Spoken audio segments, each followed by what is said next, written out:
Okay, we're going to go ahead and get started with our post-race media availability. I'd like to present our Daytona 500 winner, Denny Hamlin, and crew chief, Christopher Gabehart. We'll go ahead and open up for questions. Please raise your hand and state your affiliation. We'll start over here. Christian Coley, frontstretch.com. Denny, during the process of the race, it seemed like the leader was able to really rock it out in front of the pack and really not be punished for it. You know, what did you feel in the car that you really felt promoted that? Yeah, I mean, it's just it's all numbers when you get somebody pretty close in proximity behind you or pushing. You know, it's like once they break that bubble of being connected, it really shoots that lead car out.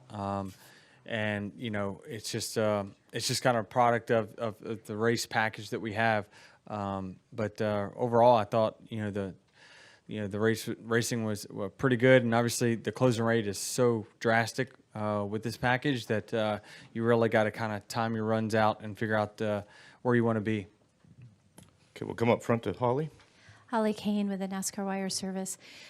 Denny, congratulations. I know this is probably a lot to balance right now with the accident with Ryan. Just kind of your thoughts on that, and also the fact that you've now won 3 and back-to-back is a huge historical accomplishment for yourself and your team. Yeah, it is. And I mean, obviously, you know, not finding out anything about, the Sixes wreck until essentially Jamie told us, no start-finish interview. And so I knew it was bad. I knew, him crossing the track there was a bad scenario in the first place. But, yeah, it just it's a weird balance of, excitement and happiness for yourself. But obviously someone's health and their family's, bigger than any win in any sport. So, we're just hoping for the best. Comment on if you would, on the historical significance. Yeah, I mean, the historical side of things, it's just I don't know. I need time to process it. I mean, I was saying actually at lunch today, I'm like, I don't feel good about today. Just not because of my car or the speed. Just, we've managed to get to the finish of these races for a lot of years in a row, and it's like, how have we just kept avoiding the inevitable, which is the wrecks? And so, really, we had a great strategy there at the end of stage 1 to put us up front at the beginning of the stage 2, and I was able to kind of maintain a good track position at that point. And obviously got shuffled, but it worked out. But, when I think about the names, and Chris is always quick to remind me of what a win would do here, where does it put you, and the names that it puts you with, I consider those, professors of racing like this, and I'm just a guy that's a student, and it's been great to be on the run that we've been on the last 5 years at this racetrack. Well, more than 5. It's been 8 years or so that we've been fantastic here, but I don't know. I just can't fathom being that it's harder to win today than ever because all the cars are so close together, and with the attrition, the wrecks, it's harder to win now than ever. To win it again, I don't know. You're gonna have to check in with me next week in Las Vegas. Okay, we were recently joined by winning car owner Joe Gibbs. Do we have any more questions? Go back here. Yeah, Denny, Jeff Gordon said on the telecast that all the safety measures that have been implemented in NASCAR since Dale Sr. passed away. Sometimes we forget that this is still a very dangerous sport. Can you address that? Yeah, no doubt. I mean, NASCAR has done a fantastic job with evolution of race cars, helmet manufacturers, suit manufacturers, Hans devices. There's just been so much development that has come a long way. And I always think about how blessed I have been to come in the sport in 2006 when all that stuff was really being implemented. And then obviously in 07, 08, the car tomorrow came out. Obviously there's a next gen car coming next year. So, everything, the number one thing that NASCAR always does is put safety for, before competition, you got to have a car that's safe. You got to have all your equipment that's safe. And, you know, the sport's been very fortunate to not have anything freak or weird happen, you know, for many, many years. But a lot of that is because of the development and the constant strive to make things better and safer. So I'm thanking my lucky stars every day that I came in the sport when I did. Okay, can we come back up to Holly? You're good. Thank you. Holly Kane with the NASCAR Wire Service. Coach, I just wanted to give you the opportunity. I know that if you wanted to say anything about the ending with Ryan as well, and also if you could just talk about, you finished last year so strongly and winning the championship, and then right out of the gates having this kind of a wonderful start. Well, thank you for letting me say, when everything happened at the end of the race, I knew that there was a race, but I never even focused over there. I was focusing on our car, and everybody started celebrating it around us. So I say to everybody out there, some people may have saw us and said, well, these guys are celebrating when there's a serious issue going on. So hopefully I apologize to everybody, but we really didn't know.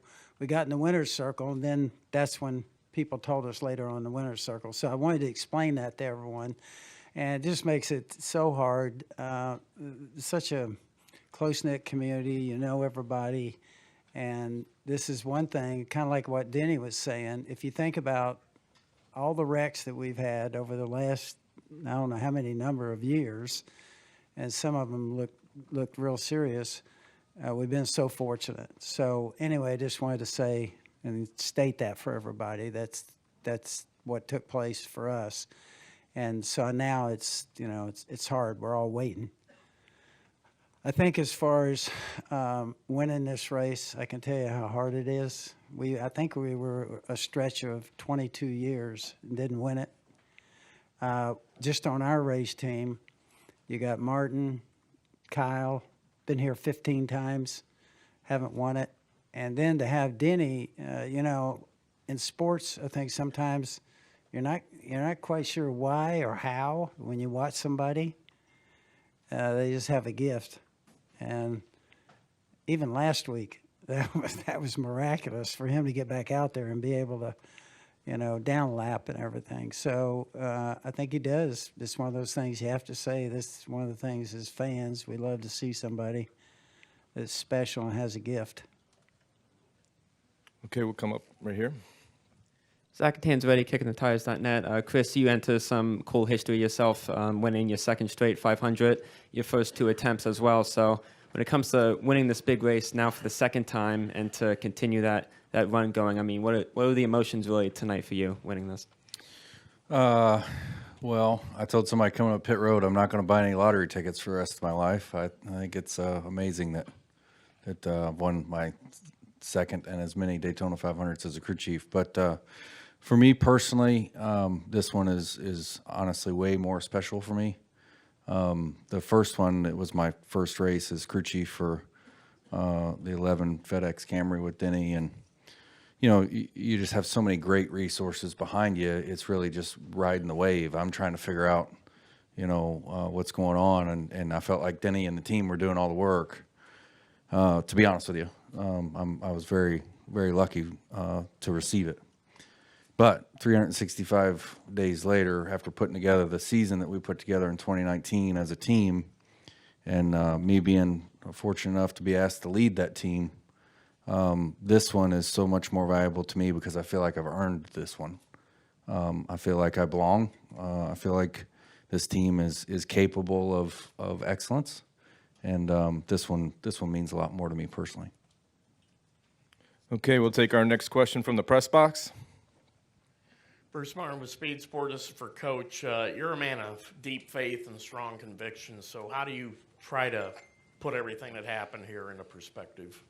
I think it's hard. I don't think, I certainly don't have those kinds of answers. I know that for a lot of us, participating in sports and being in things where there's some risk, it's just what some people are, that's what they're, in a way, that's what they get excited about.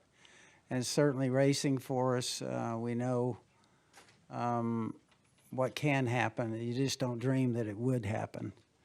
And that's kind of the way I feel about it. We've been so fortunate for such a long time. And you know, we're just all praying now for the outcome of this. But, you know, yeah, I don't think somebody has that answer. I don't think we have an answer. It's just living life.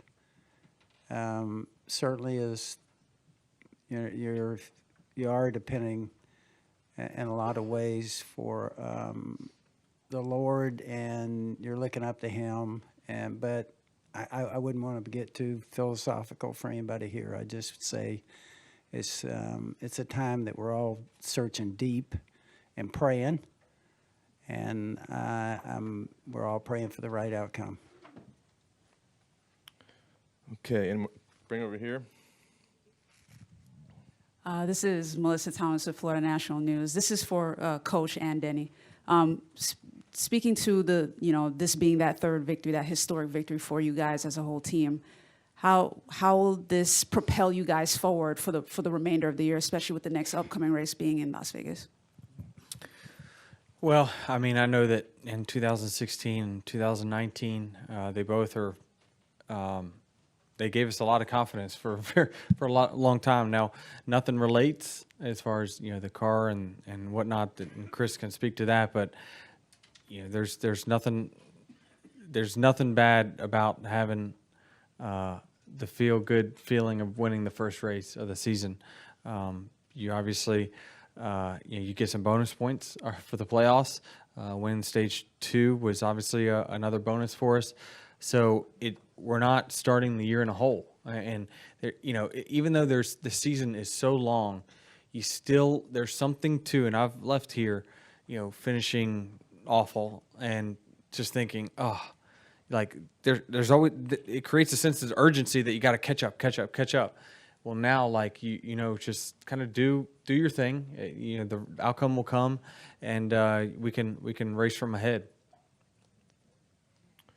Okay, any more questions?